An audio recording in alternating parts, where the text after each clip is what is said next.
What if some of the most important decisions of your life were never truly yours? What if the opinions you strongly defend, the people you trust, and the compromises you make every day were quietly shaped by someone else without threats, without force, and without you ever noticing it happening? This is not a theory, and it is not rare. This is the psychology of manipulation, a process so subtle that most people only recognize it when the damage is already done. Manipulation does not begin with control. It begins with comfort. It enters your life disguised as understanding, concern, guidance, or connection. It feels familiar, reasonable, and often emotionally safe. That is why it works. If manipulation felt dangerous at the start, the human mind would resist it instinctively. But real manipulation never feels like an attack. It feels like alignment, and that is what makes it powerful. The human brain likes to believe it is rational, independent, and self-directed. But neuroscience tells a different story. The brain evolved for survival, not for truth. To survive, it learned to seek approval, avoid conflict, trust authority, follow the group, and reduce mental effort wherever possible. These instincts once kept humans alive, but today they make the mind predictable.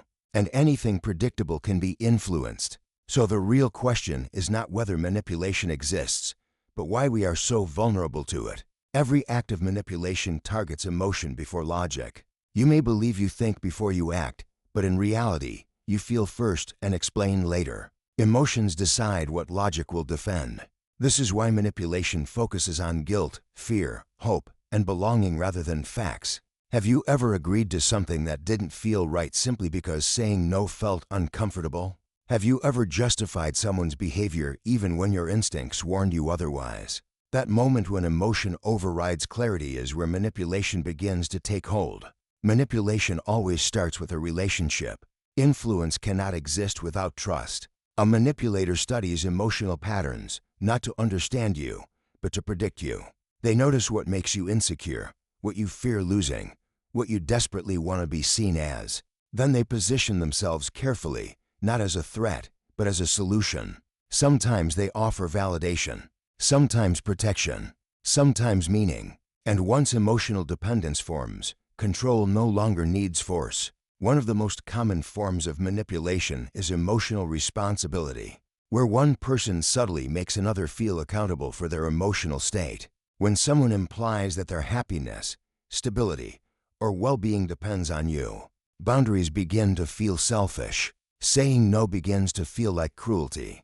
You stop asking what is fair and start asking what will keep the peace. At that point, are you still choosing freely, or are you choosing to avoid guilt?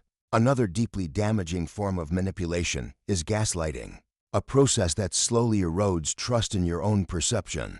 It does not happen in one moment. It happens through repetition. Your memory is questioned. Your emotions are minimized. Your reactions are reframed as overreactions. Over time, confusion replaces confidence.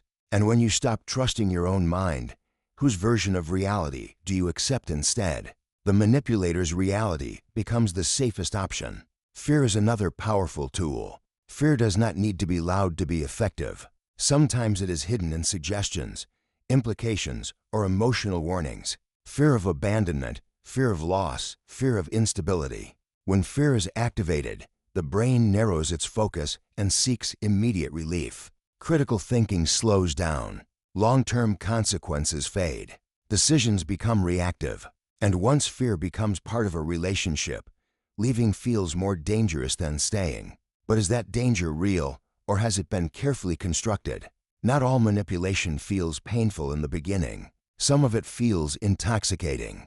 Love bombing, excessive attention, intense validation. These experiences flood the brain with chemicals associated with bonding and reward. The connection feels deep, rare, and meaningful. But intensity is not intimacy. When affection becomes inconsistent and approval must be earned, behavior begins to change. You start adjusting yourself to regain what you once received freely, and without realizing it, you are no longer being loved, you are being conditioned. Manipulation also operates on a social level. Humans are deeply influenced by group behavior and perceived authority. We trust confidence. We follow consensus. We fear standing alone. When an idea appears widely accepted, the brain assumes it must be correct. When disagreement feels isolating, silence feels safer. How many beliefs do you hold because you examined them carefully?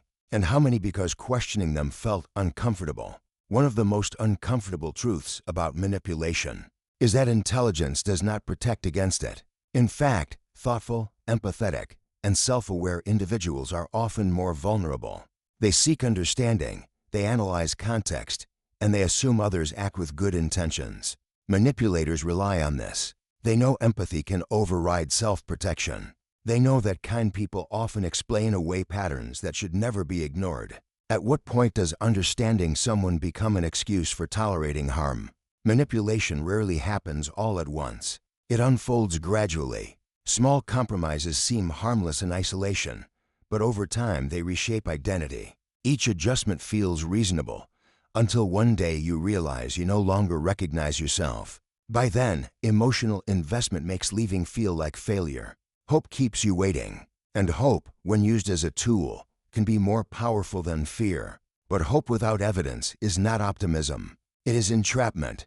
People do not remain in manipulative situations because they are weak. They remain because the mind prefers familiar discomfort over uncertain freedom. The brain would rather endure known pain than risk the unknown. That is not a flaw. It is a survival instinct. But survival instincts are not always aligned with psychological health. So the question becomes, how do you recognize manipulation before it reshapes your inner world? The answer is clarity. Manipulation creates confusion. Healthy influence creates understanding. If interactions leave you doubting yourself, explaining yourself excessively, or feeling emotionally drained, something is wrong. If you feel less like yourself around someone rather than more, that is not connection, it is erosion. Manipulation thrives in emotional urgency and constant pressure. It weakens when given time, reflection, and distance. The strongest defense against manipulation is not suspicion or aggression, but awareness. Awareness restores choice. When you understand how influence works, you begin to notice patterns instead of promises, behavior instead of words. You slow decisions down. You trust your internal signals again. And when you do, manipulation loses its grip because it cannot survive consciousness. Manipulation is not always intentional, and understanding that can create compassion. But compassion does not require self-sacrifice.